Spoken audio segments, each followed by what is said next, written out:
Bonjour les enfants, bonjour les parents. Voici ma nouvelle boîte.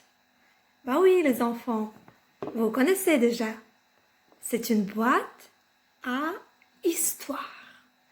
Pour l'ouvrir, il faut, cette fois-ci, taper 5 fois. Allez, c'est parti. Tous ensemble. 1, 2, 3, 4, 5. J'essaye. Allez, j'essaye. Ah, pied. Alors, il était une fois une petite fille qui toujours portait un petit chaperon rouge. Comme il lui allait à ravir, on avait fini par la surnommer le petit chaperon rouge. Un jour, sa mère grand a tombé malade.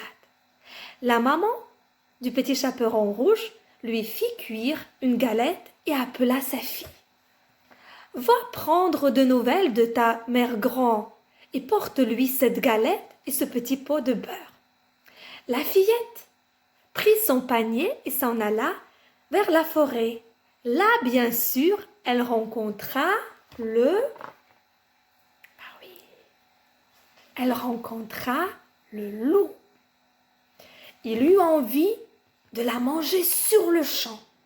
Mais comme des bûcherons travaillaient tout près, il préféra faire semblant d'être aimable.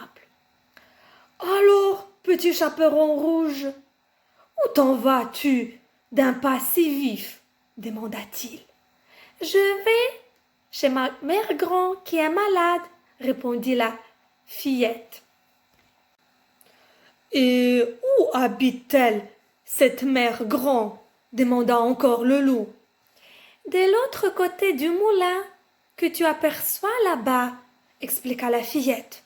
« Je vois 2 chemins qui mènent chez elle.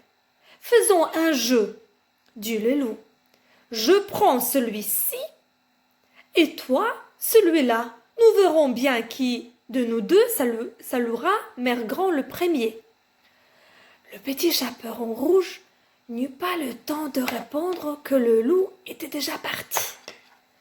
En chemin, elle joua avec le papillon, cueillit des noisettes et fit un bouquet de fleurs.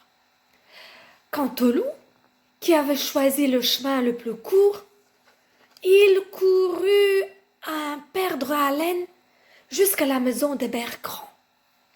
Une fois arrivé, il toqua à la porte. « Qui est là ?» demanda Mère Grand. « C'est moi, votre petit chaperon rouge, » dit le loup en changeant sa voix. « Je vous apporte une galette et un petit pot de beurre. Tire la chevillette et la bobinette sera, » répondit Mère Grand. Le loup tira la chevillette et la porte s'ouvrit. Il aperçut tout de suite Mère Grand couchée dans son lit et se jeta sur elle pour avaler tout entière. Quelques instants plus tard, le loup se rendit compte qu'il avait encore très faim. Une mère grand, ça ne remplit pas vraiment l'estomac de loup affamé. Il eut alors une idée. Le petit chaperon rouge allait bientôt arriver. Il serra pour l'accueillir. Il passa les habits de mère grand et attendit. « Qui est là ?» demanda le loup d'une voix chevrotante. « C'est moi, votre petit chaperon rouge. » « Tire la chevillette et la bobinette, chera, » répondit-il. Comme le petit chaperon rouge entrait, le loup se cacha sous les couvertures. « Pose ton panier et viens me rejoindre, » dit-il. Lorsqu'elle s'étendit sur le lit, la fillette fut bien surprise.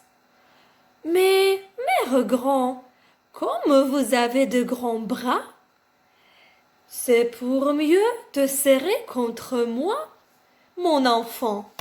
Mais, mère grand, comme vous avez de grandes jambes, c'est pour mieux courir, mon enfant. Mais, mère grand, comme vous avez de grandes oreilles, c'est pour mieux te t'écouter, mon enfant. Mais, mère grand, comme vous avez de grands yeux, c'est pour mieux te voir, mon enfant.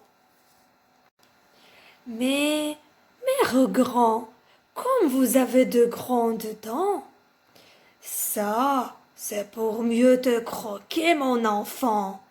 À ces mots, le loup se jeta sur le chaperon rouge, la dévora et rassasié s'endormit. Un chasseur, passant par là, entendit d'énormes ronflements. Qu'a donc Mère Grand a ronflé ainsi, se dit-il. Intrigué, il entra dans la maison.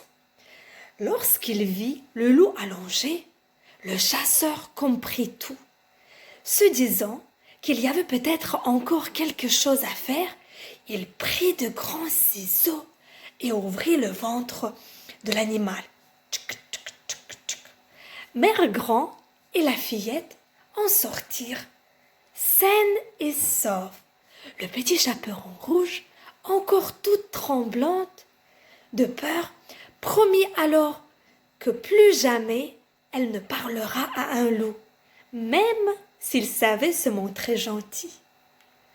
Clic, clac, mon histoire est terminée. Au revoir les enfants.